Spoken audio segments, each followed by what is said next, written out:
que si somos tibios, Dios nos vomitará de su boca, ¿verdad? Y eso es algo, pues, demasiado gráfico, ¿verdad? Algunas veces no nos gusta escuchar cosas así porque, pues bueno, ¿cómo le pudiéramos decir? Nuestra generación actual se ofende por todo. Y no me refiero a los jóvenes, me refiero a la manera como nuestra generación presente estamos manejados. Que si alguien nos dice nuestros defectos, por así decirlo, con la palabra de Dios, nos sentimos ofendidos, ¿verdad? Y no se diga allá afuera donde no hay fe en Cristo, no hay fe en Dios, pues obviamente se ofenden todavía más. Pero recuerden que la palabra de Dios, como ahorita orábamos, es una espada de dos filos que penetra hasta partir el alma, ¿verdad? Y parte y corta las coyunturas y los tuétanos, dice la palabra de Dios, de manera que todo lo de adentro lo deshace. Y obviamente ya sabemos que esta es una manera alegórica, una manera representativa de decir que la palabra de Dios tiene el propósito de cortar todo aquello que ofende a Dios y que por ende nos hace daño a nuestra vida espiritual. Cuando hablamos de la tibieza, vamos a la que sigue para que recordemos, ayúdeme a leerlo, hablamos de una etapa o actitud de un creyente en el que se siente apagado, esto es, sin ganas de participar de la vida de la iglesia, sin ganas de orar o leer la Biblia, sin ganas de asistir, y si asiste, lo hace a la fuerza y por compromiso. Y dijimos, en esta etapa, ese creyente dice no sentir gozo ni fe, ni sentirse salvo, y dice no sentir la presencia de Dios. Ahora es una definición demasiado larga que me parece que lo que más tiene son algunos síntomas que aparecen cuando ya hay tibieza en el corazón de un creyente, ¿verdad? Porque es muy normal, y déjeme ser un poquito, ¿cómo pudiéramos ser un poquito liviano? Es un poquito normal que, por ejemplo, el pastor se fue a trabajar, hizo mucho calor, limpió muchas albercas, y ya para la tarde el pastor dice algunas veces, ¡ay, qué cansado estoy para ir al culto! Es normal, ¿verdad? Ustedes se cansan, nos cansamos, pero el creyente en Jesucristo normalmente va a decir, pero con todo el cansancio voy a descansar a la casa de Dios, a los brazos de Dios, a la presencia del Espíritu de Dios. Ahora, también es cierto que algunas veces, bueno, quizás los pastores no, aquí pudiéramos apuntar un poquito el compromiso, que puede ser un compromiso de fidelidad. No puedo faltar porque soy el pastor, me toca predicar, entonces, o aunque no me toque predicar, soy el pastor, no puedo faltar, porque tengo que dar un buen ejemplo a la congregación, tengo que dar un buen ejemplo a la iglesia, pero normalmente en la iglesia encontramos, bueno, y el hermano Tony faltó, ¿por qué faltaría? Algo se le atravesó, alguna enfermedad, algún problema, le dijo a su esposa, me siento un poquito cansado, me voy a dormir, como decíamos un poquito creo del hermano, no sé si se quedó, no está dormido, ¿verdad? Solamente se distrajo. Es algo normal, un día se nos va a ir. Bueno, faltó un miércoles, al domingo ya está presente, decimos porque se recupera. El cristiano normal se recupera. Es normal que atravesemos una etapa de cansancio físico, que yo, cualquiera de nosotros puede decir, hoy sí, perdóname, Señor, me voy a quedar aquí un ratito y me voy a acostar, me tomo una pastilla y me duermo, pero el domingo ahí estoy presente. Entonces, obviamente, en una manera personal, no consideraría eso tibieza. Consideraría que es algo normal, nos desgastamos, nos cansamos, ¿verdad? Pero cuando estos síntomas aparecen en una manera continua, donde bueno, quizás pudiéramos decirlo sin querer queriendo, nos aventamos un domingo, un miércoles, un viernes, otro domingo, otro miércoles, porque, y digo sin querer queriendo porque a veces no nos damos cuenta que ya estamos así enfermos. Miren, yo soy un poquito raro, espero que algunos de ustedes se identifiquen conmigo. Normalmente comienzo como, ok, ya el miércoles le digo a mi esposa, hoy no tengo ganas de ir a trabajar. de verdad ahora sí me siento bien cansado. Hay algo que los de inglés dicen burnout, así como terrible, no sé qué está pasando. Y luego ya el miércoles, bueno, vamos al culto. Algunas veces quizás ustedes me ven así como medio apagado, así, vamos a cantar, hermanos, el jueves, otra vez, como, "Pues, tengo que ir, ni modo, no". Pero a veces ya el viernes ya comienzo con, ya traigo el dolor. Y entonces ya aprendí que van apareciendo unos síntomas, ¿verdad? Donde se va presentando algo que está dañando el cuerpo por adentro. Los primeros años cuesta trabajo entenderlo, ¿verdad, hermano Tony? Pero con el pasar del tiempo uno aprende como, oh, se me hace que anda por ahí apareciendo otro episodio de quemazón y de dolor y de ansiedad, depresión y todo eso. Entonces tengo que cuidarme, ¿verdad? Y es tu dieta. Además de eso, no te desveles, no te canses, toma mucha agua, hidrátate, toma tus pastillas, para que evitemos volver a caer en ese tipo. Y obviamente, hablando de enfermedades, uno cae porque cae. Pero lo que quiero decir es que cuando yo veo en mi vida algo de esto, es como ya me aventé 2 domingos de no ir a algo, yo debo de ser atento conmigo mismo, tú debes de ser atento contigo mismo y decir, algo está pasando en mi vida, quizás estoy atravesando una etapa de tibieza donde ya no quiero a veces saber nada de Dios.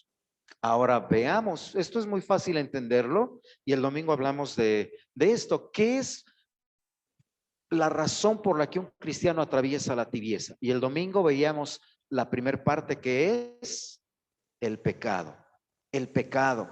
Ahora, cuando hablamos de pecado, tenemos que definirlo tal como lo dice la palabra de Dios. Pecado es una rotura, una transgresión de la ley de Dios. ¿Qué es el pecado?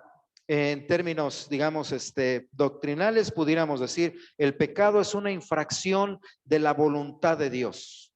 Y una infracción, ustedes las conocen, ¿verdad? Las conocemos. Ahí está el letrero a 60 y no más. Eso no es 65, nada más son 5 más. Pues esos 5 más delante de Dios ya es infracción. Bueno, un poquito más porque llevo prisa, me levanté tarde, 70. Y a lo mejor el policía no me agarra. Pero en términos espirituales, 70 ya es una infracción de la voluntad de Dios, ¿verdad? Y entonces lo menciono así para que entendamos que el pecado, por ejemplo, hay un versículo en la Biblia, no quiero detenerme mucho, pero que dice que al que sabe hacer lo bueno y no lo hace, eso también es pecado. Dios lo considera como pecado. No es la religión, no es la iglesia. Al que sabe hacer lo bueno y no lo hace, eso es pecado y es transgresión. Y entonces, por ejemplo, yo digo, yo sé hacer algo bueno para alguien que me hizo algo malo, pero no lo voy a hacer. O sea, se lo merece y entonces ahí ya no estoy pecando contra la persona, estoy pecando personalmente con Dios, ¿verdad? Ahí está la Biblia. Y sí, como que me llama la atención, soy cristiano, pero no, está más interesante la televisión. Al que sabe hacer lo bueno y no lo hace, es pecado. Ahí está el templo. Y se acuerdan que el domingo decíamos, toda la gente en el 2020 decía, que ya regrese el templo, Señor, cuánto extrañamos. Y me refiero a todo Estados Unidos y México y todo el mundo. Y cuando se abrieron los templos siguen vacíos, ¿verdad? Al que sabe hacer lo bueno y no lo hace, es pecado. Ahora, decía un pastor que hace tiempo trabajaba con nosotros, participó con nosotros, el pastor Marco Antonio, decía, imagínate que cometes un pecado al día. No haces mucho, a lo mejor nada más dijiste una mentirita. A lo mejor nada más, no sé, tuviste un mal pensamiento. A lo mejor tuviste o sea, el pecado más pequeño que para ti, en comparación, digas, no es tanto pecado, pues era un dolarcito nada más y pues lo agarré, me hacía falta para lo que sea. Ese pecado es uno al día. Ahora, el año tiene 365 días, ¿verdad? Multiplícalo por la edad que tienes. ¿Cuántos pecados? Lo bueno es que yo tengo 23, 33. Pero ahora, si no lo queremos ver tan así, un pecado a la semana. El año tiene 52 semanas, multiplícalo por 10, ya son 520, multiplícalo por 20, ya serían 1040, multiplícalo por 30 y ya va aumentando 1560, ya va o sea, se van acumulando. Normalmente los cristianos decimos, bueno, pero la sangre de Cristo nos limpia de todo pecado. Sí, la sangre de Cristo, gracias al amor de Dios, nos limpia de todo pecado. Mire, vamos a la siguiente gráfica. Nos limpia de todo pecado, pero mire lo que Dios dice en Isaías 59:2. Pero vuestras iniquidades, división entre vosotros y vuestro Dios. Tus iniquidades te han dividido y te han separado de Dios. Y la palabra está enviada para un pueblo que cree. La palabra está enviada para un pueblo que ya conoce de Dios. La palabra aquí de Isaías no está enviada para todo el mundo, aunque se aplica para todo el mundo, pero no está directamente definida para una generación que no conoce a Dios. Este versículo está dirigido al pueblo de Dios. Tus iniquidades, mis iniquidades hacen división entre nosotros y Dios. Y ahí comienza la tibieza. Mire, es muy fácil de entenderlo. ¿Qué tal cuando, a ver, los que sí, ya la mayoría lo entienden? ¿Qué tal cuando papá o mamá, por ejemplo, discuten con un hijo o una hija? Es que te dije que lo hagas. Sí, pero ese. Sí, pero te estoy diciendo. ¿Pero por qué quieres que lo haga? Pues es que soy el papá o soy la mamá y tiene que. Sí, pero es que yo también. Ay, entonces yo no tengo derecho de opinar de nada. Y se va por allá la hija y se va por allá la mamá. A final de cuentas, lo hace o no lo hace, quién sabe. Pero cuando salen las dos personas del cuarto es como, soy el papá y lo amo o la amo. Pero hay algo que hubo entre nosotros que corta la relación.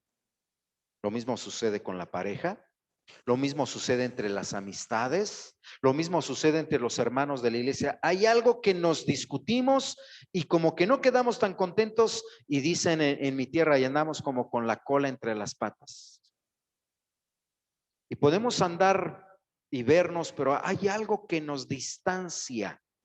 En el término espiritual es el pecado y hace división entre Dios y nosotros.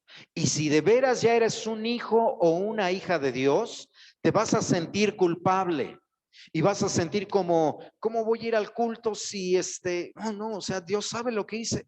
¿Cómo voy a ir a levantar las manos y a cantar si aquí en mi corazón traigo un pecado? Híjole, y sí, ya me arrepentí, pero aunque supuestamente te arrepientes, hay algo que te dice, hiciste algo malo.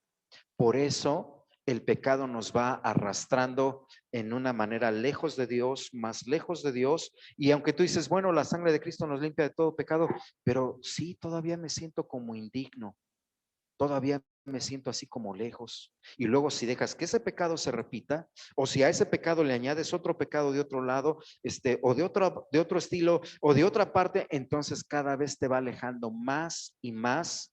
Y entonces dices, pues no tengo ganas de ir a la iglesia, ¿verdad? Lo mencionábamos. Vamos a la siguiente gráfica para ver algunos ejemplos solamente de pecados.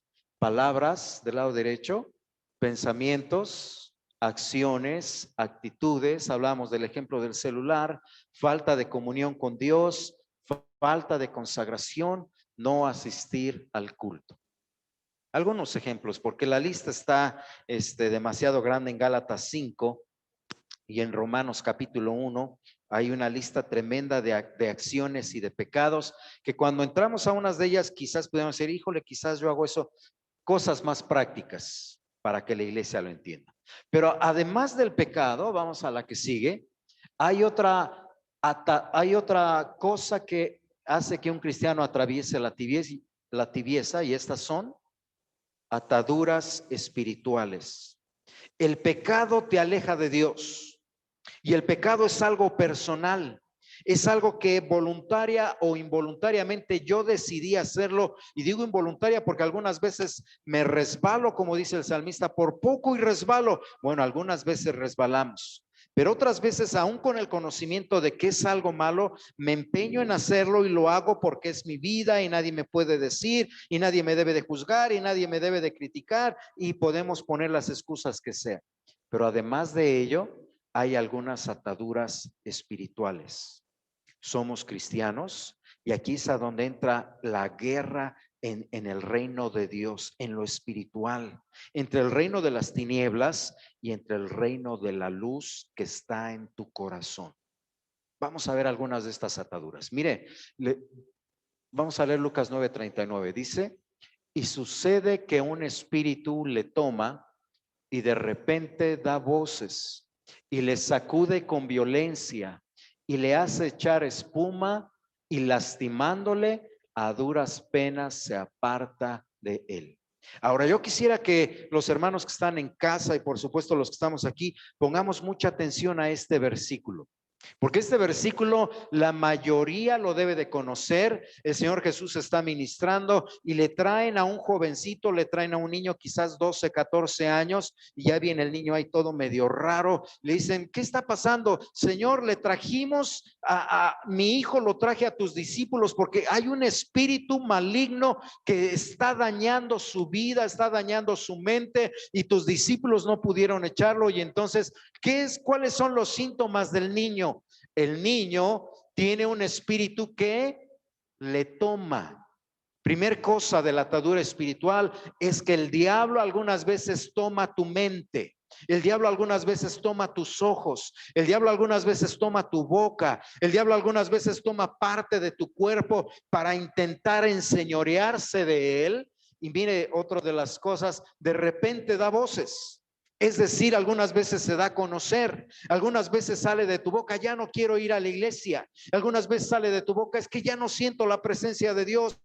Como leíamos, algunas veces se dan voces de ofensas dentro de la iglesia, pleitos, discusiones, peleas en el hogar, en el trabajo, y además les sacude con violencia.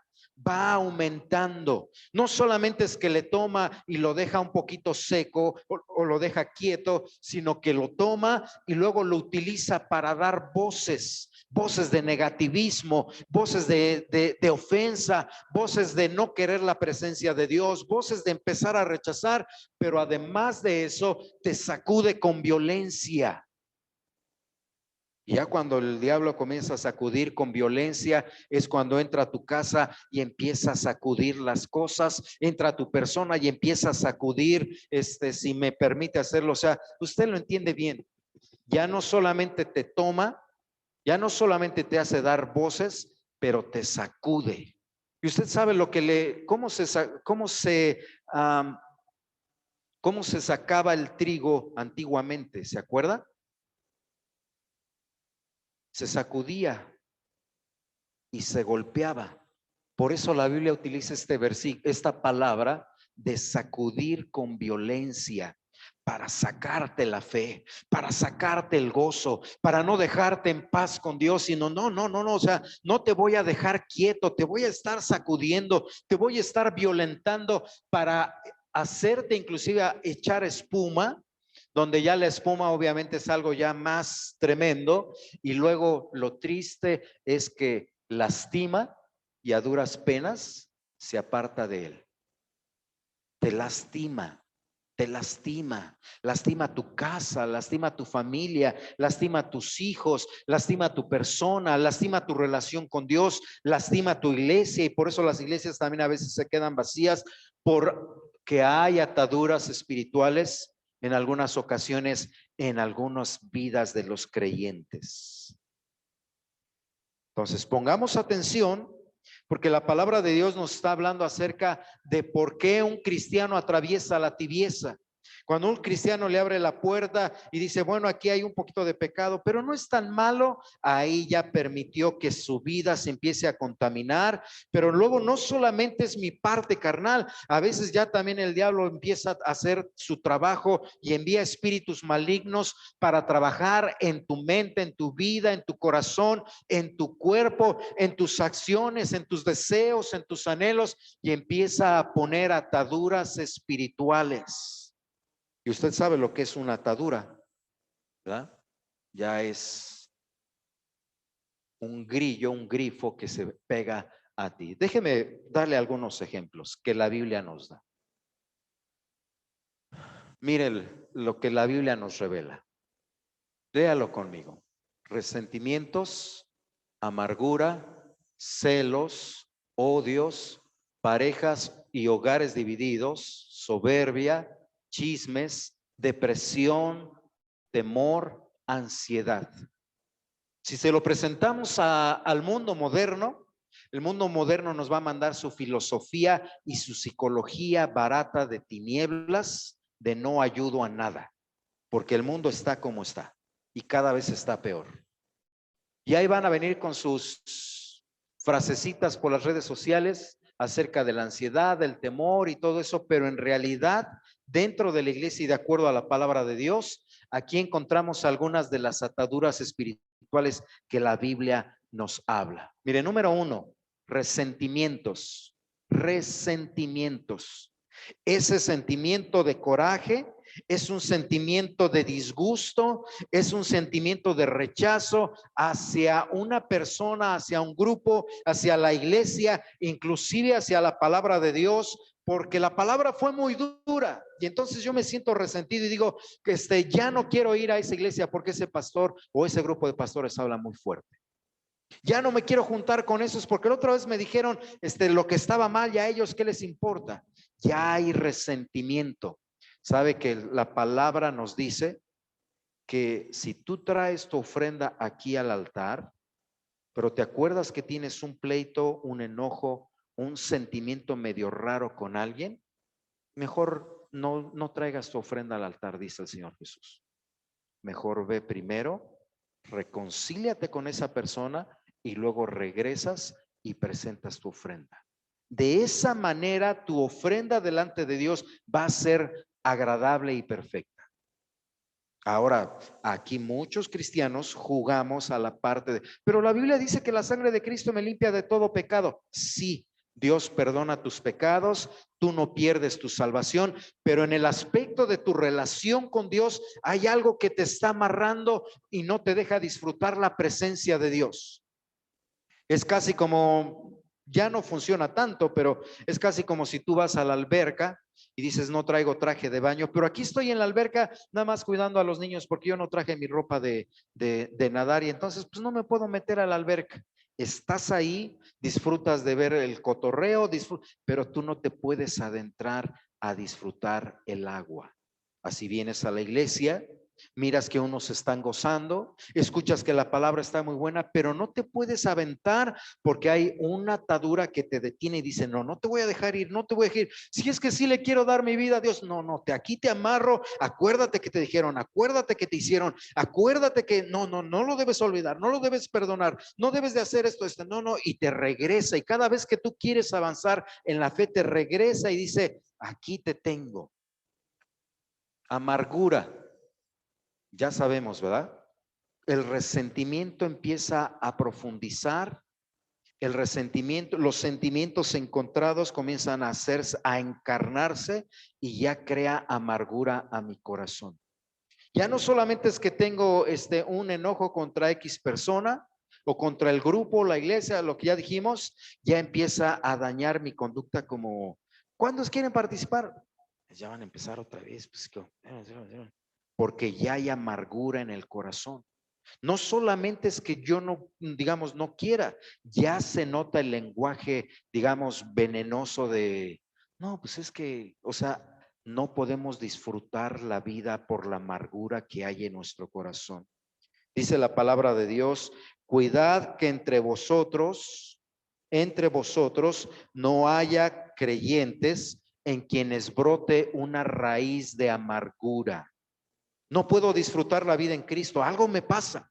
No puedo sentir el gozo de la presencia de Dios y a veces lo siento, pero se acuerdan, aquí está por eso el versículo, lastimándole a duras penas le deja, porque parece que ya te soltó, pero no, luego te vuelve a amarrar y te dice, no, acuérdate de tu resentimiento y entonces te amarga la vida porque ya no puedes ser feliz, te amarga la vida porque ya no puedes disfrutar la iglesia, te amarga con el sentimiento de culpabilidad y te mete a una etapa de amargura y dice, aquí castígate a ti mismo. O sea, el punto era desquitarse con la persona con la que tengo el resentimiento, pero en realidad me estoy desquitando conmigo mismo porque no estoy disfrutando la vida en Cristo, lastimándole. te hace daño a ti. Celos, decimos, bueno, normalmente los esposos decimos, todos tenemos celos, pero hay celos amargos y la Biblia nos dice que el Espíritu de Dios nos anhela celosamente, ¿verdad? Y cuando dicen nos anhela celosamente, quiere decir que tiene cuidado de nosotros, pero no es el tipo de celos que nosotros los humanos tenemos de una manera posesiva, donde queremos controlar, donde queremos manipular, donde queremos entonces necesitamos tener cuidado. No solamente en la pareja se notan los celos, hay celos en el ministerio, hay celos en la iglesia, ¿por qué al hermano siempre? ¿Por qué a la hermana siempre? ¿Por qué a Michelle siempre? ¿Por qué a la hermana de acá esto siempre? O sea, hay celos de competencia dentro de la iglesia y eso mismo se vuelve una atadura porque al principio yo era muy generoso para dar dinero, pero nunca me tomaron en cuenta y acaba de llegar, por ejemplo, la hermana Alicia y le preguntan luego de qué color quiere pintar y le hacen caso, pues si yo di dinero y empieza a ver el celo, la amargura, o sea, se mezclan ahí todas esas cosas. Odios. ¿Acaso tendremos algún enojo mayor en nuestra vida? El Señor Jesús dijo, cualquiera que mira a una persona y le desea la muerte, ya lo mató en su corazón, hablando de los odios. Aquí, con mucho respeto, lo hablo a las parejas cuando nos peleamos, ¿verdad? El pastor José nos decía, hace un par de semanas, si no me equivoco, que más o menos él procura o ha procurado en su vida siempre ser como, se acabó el día, acabamos enojados, bueno, antes de que se acabe el día, vámonos a orar y otro día le seguimos a la discusión. Personalmente, a mí no siempre me funciona. Ella es muy terrible, es muy vengativa. No, y lo digo honestamente porque nos divide, ¿verdad? Ya nos vamos a acostar y si ella se acuesta del lado izquierdo y yo del lado derecho, pues ahora me acuesto hasta el lado más acá y meto a los niños en medio porque nos divide. Pero la palabra de Dios sí dice que no dejemos que el sol se ponga sobre nuestro enojo. No debemos de dejar. Cuando dejamos que ya nos vamos a dormir y nos vamos enojados, yo mismo como pastor experimento que el diablo viene a destruir, viene a lastimar, viene a sacudir con violencia, porque esas pequeñeces de enojos se van convirtiendo en algo mayor si no le ponemos un freno. Pero lamentablemente estamos hablando de ataduras espirituales. Ya no solamente peleamos por cualquier cosa, un domingo, a veces, lo repito con mucha paciencia, peleamos todos los días, peleamos todo el mes, peleamos todo el año, y no importa quién tiene la razón, porque esto lo podemos aplicar no solamente a las parejas divididas, a los hogares que se dividen. ¿Verdad? El hijo ya no quiere ir a la iglesia, la hija ya no quiere asistir, el hijo ya no quiere participar en la casa, la hija ya se siente mayor, ya tiene carrera y ya ve a los papás así como, no, pues es que ustedes ya están viejos, yo pues soy moderna, soy milenial y o sea, empieza a haber una división. También la hay entre los hermanos, ¿verdad? Entonces, perdónenme, parejas divididas tienen que ser hogares divididos y es una atadura espiritual porque no me deja. Con mucho respeto puedo decir, todas las parejas vamos a tener discusiones. Todo entre los hermanos vamos a tener discusiones.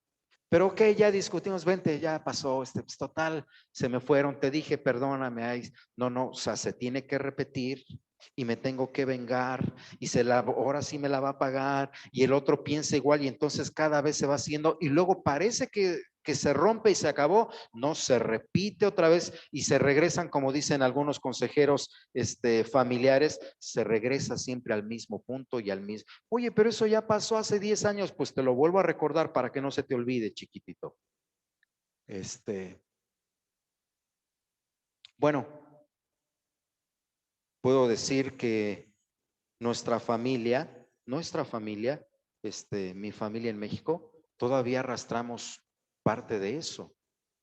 No les comento para que ninguno de los dos lados quede bien o mal, pero se regresa al punto de la familia. Vamos a seguir discutiendo de esto y quién tiene la razón y quién desde hace 13 años que mi papá partió a la presencia de Dios, todavía hay un tema de discusión en la familia y la familia está dividida. Y por más que buscamos maneras de enlazar, ahora otros siguen porque se crea una atadura que necesitamos romper en una manera personal. Después viene la soberbia, hermanos. La soberbia. La Biblia dice: al corazón contrito y humillado Dios no despreciará, pero al que se enaltece, Dios lo tiene que humillar. Y el que se enaltece es soberbio. El que se enaltece está lleno de orgullo y de vanidad. A mí, ¿por qué me van a decir? Con mucho respeto puedo decir que hay gente que dice: ¿quién es el pastor para decir cómo yo viva? ¿Quién es el pastor para dictar lo que yo haga? ¿Quién es la iglesia para decir? Si hay soberbia en el creyente y en el no creyente. Si vamos allá afuera y le decimos: oye, lo que estás haciendo se llama pecado, mira, aquí la Biblia lo dice, pues a mí tu Biblia y tu religión me valen, mira, yo soy libre de hacer lo que hay. Soberbia en el corazón. Y de hecho, no sé si debiera decirlo, pero la soberbia, fruto del orgullo, fruto del egocentrismo, es lo que hizo que el diablo se volviera diablo. Y es lo que llevó a Eva también a decir: pues yo soy una persona de la raza humana, pero ahora me enseñan que puedo ser igual a Dios. Y no, sí, pero es que Dios dice, y ahí está el juego en su mente, en su corazón, hasta que llega la soberbia y dice: no, no, no, Dios no se va a meter conmigo, yo voy a escoger mi propio camino. Soberbia. Los chismes, bueno, es que ninguna palabra corrompida salga de vuestra boca, ¿verdad? Y también cuando la escritura nos dice que en la iglesia se hable todo de un solo pensar, sean todos de un mismo modo de sentir y sean todos de un mismo modo de hablar. Cuando chismeamos, y todos sabemos qué es el chisme, ¿para qué le aumentamos una definición y algunos ejemplos? Cuando chismeamos es una atadura. Aquí otra vez yo tendría que decir: todos nos resbalamos y alguna vez chismeamos, pero ya cuando lo hago con frecuencia, ya es una atadura que se queda. Y después: Señor, como que ya no tengo ganas de ir. Y el Señor tendría que decir: pues ya abandona el chisme, ya deja estar de chismoso, chismosa. Aquí vienen otras ataduras espirituales, las últimas tres, que ya no vienen tanto con lo práctico, sino con la parte interna de nuestra alma, de nuestro psique, que puede ser la depresión. Cuando sientes que hay algo adentro que no te deja vivir, cuando sientes que ya no tienes ganas de vivir, cuando tienes un sentimiento como que precisamente por eso se llama depresión, porque hay algo que te oprime, te oprime, te oprime y como que no te deja salir y estás todo cabizbajo, estás todo triste, estás todo desganado, en una manera como que sí anhelas, pero luego dices: es que siento algo. Allá afuera dicen: es una falta, es una imbalance en la química del cerebro. La palabra de Dios dice: puede ser una atadura espiritual donde algún enemigo está intentando robarte la vida y la felicidad que Dios te ofrece. Ya hablamos del temor. ¿Qué pudiéramos decir? En el amor de Dios no hay temor, porque el amor de Dios echa fuera al temor. Una cosa es tener miedo y decir: es que no quisiera que mis hijos se enfermaran, yo por eso no salgo, decíamos en el 2020, pero cuando viene la palabra de Dios y nos dice: todo, Dios tiene todo bajo su control, digo: pues bueno, aunque tenga un poquito de miedo, tengo que salir a trabajar. Yo sé que mi vida está en las manos de Dios y puedo realizar cosas que van más allá un poquito de mi fuerza, de mi intelecto, de mi capacidad, porque sé que mi vida está en las manos de Dios. Entonces no voy a dejar que el temor gane ventaja en mi vida y me robe la felicidad de vivir plenamente en Cristo. Y lo mismo pudiéramos hablar de la ansiedad.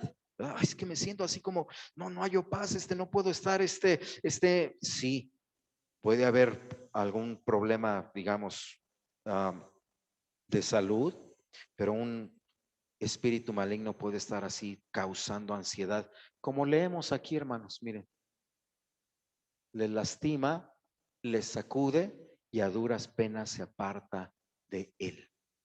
Algunas ataduras espirituales que nos provocan o nos hacen caer en la tibieza. Por supuesto, no debemos de dejar pasar por alto el primer punto, que es el pecado, y el segundo punto que necesitamos cuidar: que no haya ninguna de estas ataduras espirituales en nosotros que nos roben el gozo de la salvación y que nos opriman y nos depriman y nos ansíen y nos lleven hacia abajo para decir, no goces. No goces, es que el gozo del Señor es la fuerza de mi vida. Pues no tengas gozo, tienes muchos problemas. Es que el gozo del Señor es la fortaleza de mi vida. Pues no es cierto, acuérdate que tú le tienes temor a todo. No salgas de la casa para ir al culto, no salgas de la casa para ir a predicar. No, ¿a qué van al parque? Allá va a decir mucha gente, no saben que hay virus, no toda la gente está vacunada y decimos, pues no salimos a tener placer, salimos a hacer luz para predicar a Jesucristo y el Señor tiene todo en control. Por eso no me puedo llenar de ansiedad, pero es que ahorita no hay dinero para comprar, ahorita no hay, ya no hay estampillas, ya no hay para medicina, ya no hay, o sea, todo lo voy a dejar en las manos de Dios. Voy a trabajar con honestidad, voy a dedicarme a mi hogar, voy a dedicarme a mis hijos, pero tengo que hacer a un lado la depresión, tengo que hacer a un lado la ansiedad, el temor. El gozo del Señor me debe de llenar y entonces no me puedo apartar de la presencia de Dios. La tibieza no tiene que ver solamente con ir o no ir a la iglesia. La tibieza nos apaga, la tibieza nos aplaca, la tibieza nos aplasta y no te deja disfrutar la vida en Cristo. ¿Por qué no estás leyendo la Biblia, cristiano? Porque ahí hay tibieza.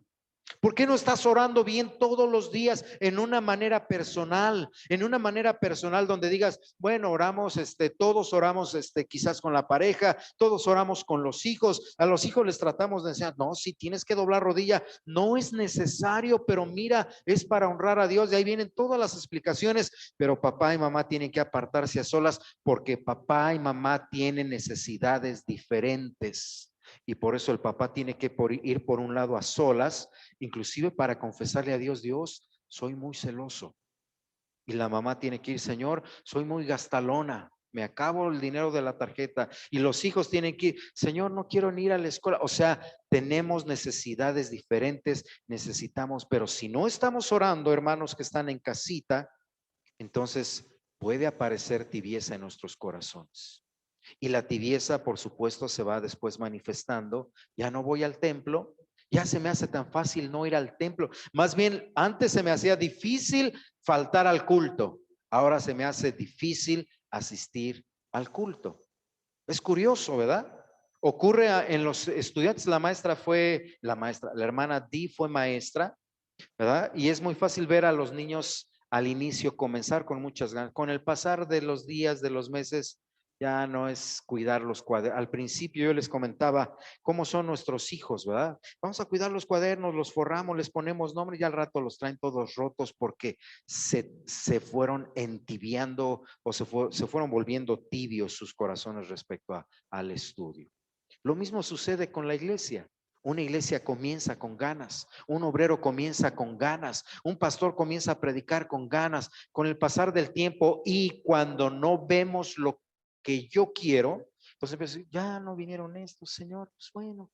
Y a veces el pastor puede decir, quizás no soy buen pastor, quizás no sirvo para predicar, quizás no sirvo para ganar gente, quizás no sirvo para plantar iglesias, quizás no sirvo, y se empieza con la atadura espiritual a decir, híjole, algo está pasando, ya tengo hasta temor de predicar, ya tengo ansiedad, sí vendrá gente, no vendrá gente. Y a un profeta lo mandaron a predicarle a un valle de huesos secos.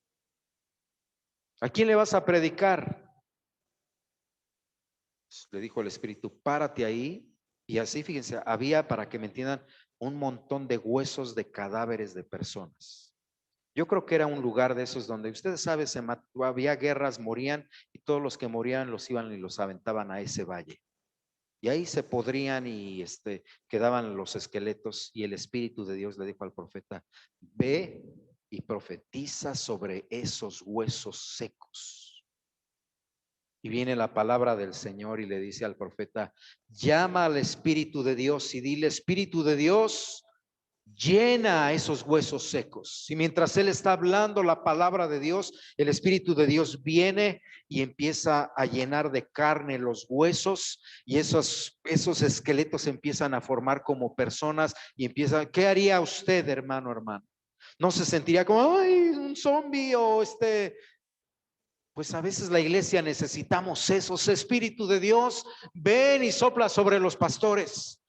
para que los pastores no seamos huesos secos. Espíritu de Dios, ven y sopla sobre nuestros hijos para que no sean cadáveres religiosos. Espíritu de Dios, ven y sopla sobre el hogar, sobre el esposo, sobre la esposa, para que podamos ser bien cristianos, no solamente de domingo como escuchamos, pero que podamos ser cristianos todos los días, amar, respetar, orar, leer, asistir, adorar a Dios en la casa, fuera de la casa, venir al templo con regocijo, y luego cuando estemos por allá, el gozo del Señor es la fuerza de mi vida. Y hermanos, necesitamos tener mucho cuidado de nuestras vidas, de no caer en el estado de tibieza. Caer en el estado de tibieza es condenable. Caer en un estado de tibieza es ser repulsivos para Dios. Entrar en un estado de tibieza, como dice el versículo, es lastimar tu vida, porque si estás, fíjese, si un pastor, si un creyente en Jesucristo está lleno del Espíritu de Dios y puede amar a su esposa y puede amar a sus hijos y aún así ser imperfecto y algunas veces ser injusto y algunas veces ser un poquito demasiado humano, ahora imagínese qué me espera o qué le espera a mi familia cuando yo, en lugar de ser lleno del Espíritu, vivo en tibieza y estoy siendo atado por un espíritu. Llénate de resentimientos, di esto, ofende, critica, chismea, ten temor. Y entonces cuando llego a la casa es como exploto y todos dicen, qué feo pastor, o qué fea esposa, o qué feo hijo tenemos. Y dice Dios, no, es que cayeron en un estado de tibieza donde el espíritu maligno te lastima, tus acciones te lastiman, tu conciencia te reprueba, y tu pecado te aleja de Dios. Busquemos escapar de la tibieza espiritual y busquemos llenarnos de la presencia de Dios. Yo le invito a que cierre sus ojos, por favor.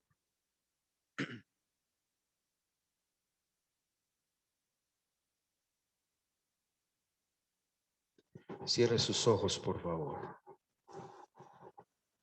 Dígale conmigo, Señor, escudriña mi corazón. Tú me conoces completamente. Pensamientos, sentimientos, actitudes y palabras. Conoces mi sentir, mi levantarme y mi acostarme. No te puedo esconder nada de lo mío. En tu misericordia, que tu palabra llegue a mí. Líbrame de la tibieza, Señor. Si hay algunos síntomas de esos en mí, deja que tu Espíritu Santo venga y sople sobre mi vida.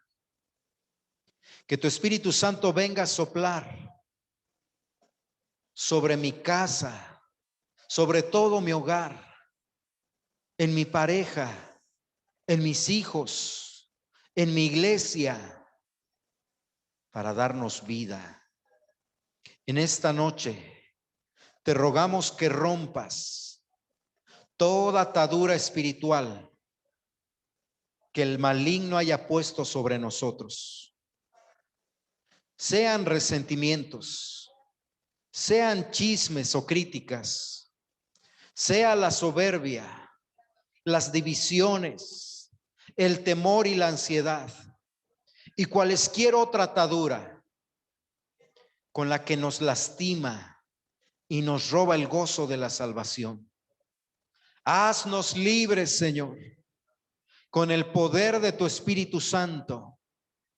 Visítanos con tu presencia.